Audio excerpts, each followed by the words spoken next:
Hi internet people. So this show is not brand new. I actually had considered doing a Fangirl Freakouts or an article about this a while back, but suddenly realized, wow, you forgot to do all of those things.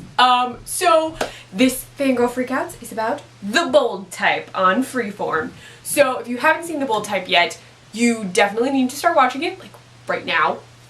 So the best way for me to describe the bold type would be to take The Devil Wears Prada, but make it a more positive experience for the interns. So in the bold type we have Kat, Jane, and Sutton, and they all work for Scarlet Magazine.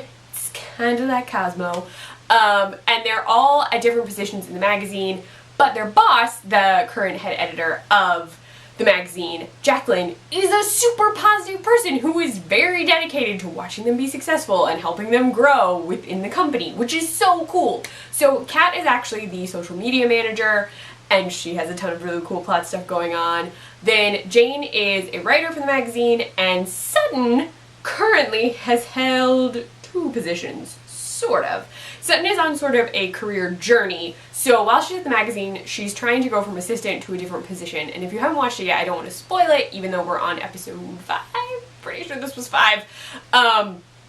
So I'm not going to spoil it, but I will say that she's looking for other jobs, and she looks in a variety of different places at the magazine because a few different spots are hiring. It's really cool to watch her journey, and there's this amazing moment that just happened in the most recent episode where she's trying to take a leap for a specific job, and Kat and Jane totally support her as her safety net because it's not like she can just like leave or do certain things because she doesn't have this like solid safety net where they are right now. So it's so cute. It's a beautiful moment. I love it so much. Sutton is also in a relationship with someone at the magazine, which is very, very interesting. And there's a connection to Olive Garden in all of this, which is amazing because literally I have been to the Olive Garden in which she had breadsticks. Sorry, I just went on a trip to New York and I'm so very excited about it. But breadsticks happen in Sutton's life and it's so adorable. And Olive Garden is very excited about it, and totally there are tweets about girls getting Olive Garden on Tuesday nights, and it makes me smile so much. And I want to get Olive Garden one of the nights. I wish I had more people around who watched the bold type so I could do like a bold type party and just go to Olive Garden. It would be so much fun. Anyway, so besides Sutton, we have Jane and Kat. So Jane is a writer and she's working on different pieces. So in the episodes we've seen her trying to figure out what she wants to write about. She's trying not to get pigeonholed as like a specific type of writer. So she wants to do some political pieces. It's a whole episode about her doing a political piece.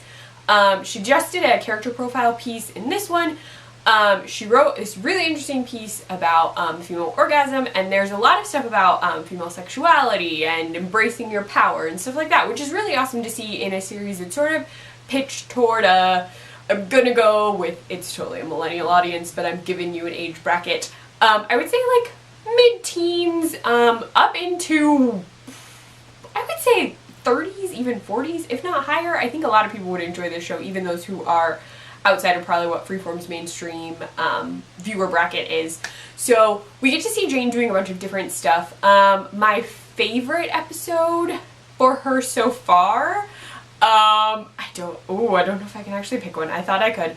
I really liked her political one. That one was really interesting because she was trying to like do one thing and it turned into something else. She has to be very flexible. The one where she wrote about orgasms was actually a really interesting one just because she was dealing with a lot more than you would anticipate. So that was really cool. I really enjoyed watching that like arc for her. Jane probably acts the most like me in real life. She's very like goal-oriented and job-focused and very, very dedicated and intense. And I am like that at work. I also am like that on and off for the Nerdy Girl Express. While I technically don't have deadlines, I impose my own deadlines and then sometimes become very like, it has to be up on this specific day, and then everyone around me is like, no it doesn't because you're allowed to post that whenever you want. I'm like, no, but really it does, it really, really does. Like these always come out on Thursdays and I made that a thing. It was all me. I made up that day. So I like superimpose deadlines, stuff like that. So Jane reminds me a lot of me. I actually wish I did some more pieces like Jane does, but most of my stuff is way different since I cover like pop culture and it's a little different. Kat's stuff has been so interesting. One, she's their social media manager. She also does sort of event planning and running stuff. So she deals with a lot of stuff. In the most recent episode, she just dealt with a Twitter faux pas, which I've totally had happen. Nothing as extreme as what happened to her, but I have had tweets that like didn't make sense, or where I was supposed to be doing something and then it completely failed hardcore. So like I can understand that. She also has this amazing plot going on right now with a character named Adina, and all of her plots with Adina are so good.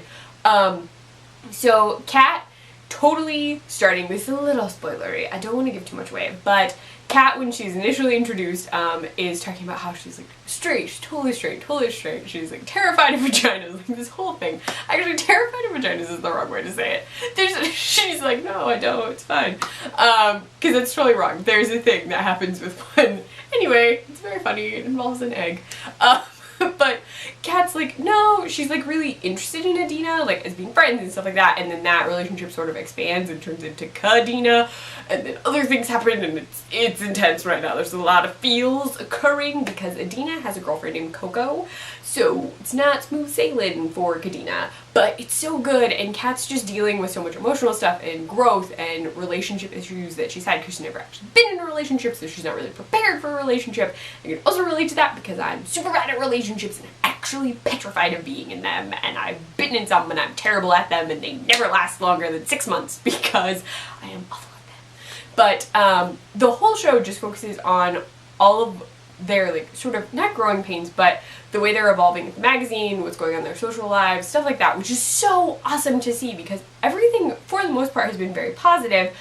They have setbacks, but they bounce back from the setbacks. They find a way to navigate the setbacks. They figure that out. And then they have Jacqueline, their head editor, who is very interested and on it and wants to make sure they're doing okay, and they have these great support systems at the magazine, so it's really cool to see. It's a really positive, female-focused environment, so the show has been really great. There's some diverse casting, there are some really great representation moments, so I'm really enjoying the show. I really hope a lot of people are watching it. I think they are. I feel like it's doing pretty well.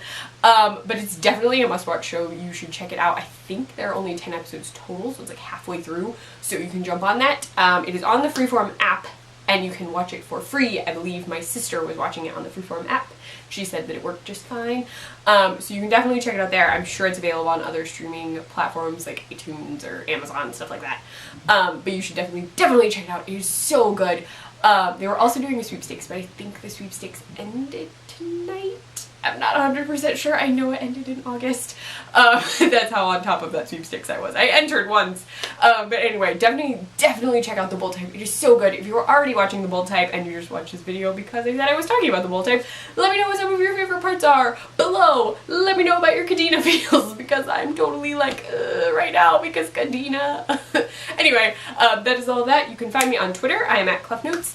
On my blog, clefnotes.wordpress.com. I write for the Nerdy Girl Express, thenerdygirlexpress.com. And I run their Snapchat, the Nerdy Girl EXP.